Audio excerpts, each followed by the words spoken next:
Que tu sois en couple, en début de relation ou célibataire, tu as dû te poser cette question. Qu'est-ce qui me rend profondément attirante dans les yeux de l'autre? La réponse à cette question est simple et elle se résume à deux émotions, l'amour et la peur. Quand tu es la moins attirante pour lui, c'est quand tu es gouverné par la peur. La peur de le perdre, la peur de l'ennui, la peur d'être seul avec soi-même.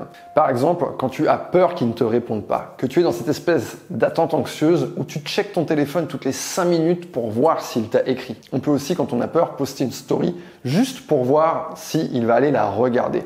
Ou alors lui écrire un truc de merde juste pour voir s'il va répondre. La peur de l'ennui également. Ça peut être quand tu es chez toi et que tu sais qu'il est sorti avec ses amis et que tu lui écris pour savoir ce qu'il fait et quand est-ce qu'il rentre. La peur fait que tu vas diriger ton énergie vers lui, mais c'est pas un don, c'est pas un partage, c'est une demande. Quand on est gouverné par la peur, tout ce que l'on dit sonne de façon négative.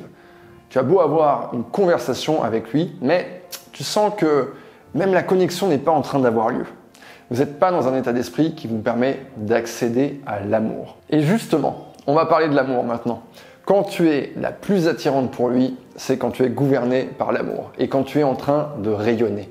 J'ai déjà souvent employé cette expression sur cette chaîne. La fille qui rayonne, c'est cette fille qui est en train de danser dans une soirée et tout le monde peut voir autour d'elle qu'elle est en train de profiter pleinement du moment présent. Elle est en train de vivre ce moment il est à elle et elle a besoin de rien ni de personne. Ou alors ça peut être cette fille qui simplement est chez elle mais qui n'a pas peur de passer à côté d'une soirée ou d'un événement. Elle est en train de faire quelque chose de très important pour elle. Elle peut être en train de prendre soin d'elle, elle peut être en train de prendre un livre.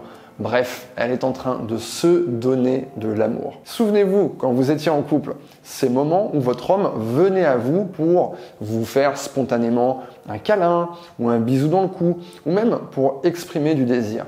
Eh bien, il y a fort à parier qu'il s'agissait de ce genre de moment où vous n'étiez pas tourné vers lui avec de la peur, mais vous étiez tourné vers vous-même en train de vous donner de l'amour. Si vous voulez faire venir un homme à vous, posez-vous la question. Quelle est l'émotion qui est en train de me gouverner actuellement? Si c'est la peur, c'est peut-être le moment pour vous de poser votre téléphone si vous étiez avec, de sortir, d'aller faire quelque chose pour vous qui va mettre de la beauté dans votre vie. Quelque chose qui vous tient à cœur et qui va vous absorber. On n'est jamais plus attirante et charismatique que lorsque l'on est en train de faire une chose que l'on aime ou que l'on maîtrise. Vous allez me dire, oui mais Yann, ça va pas le faire venir immédiatement, directement? Oui, c'est vrai. Ça ne va peut-être pas le faire venir immédiatement, mais ça va vous mettre dans le bon état d'esprit. Vous allez montrer que vous êtes gouverné par l'amour, vous allez rayonner. Il va savoir que vous avez à donner et à partager. Et pendant que vous êtes dans cet état d'esprit, vous n'êtes pas en train de montrer de la peur, ce qui a tendance à éloigner les hommes.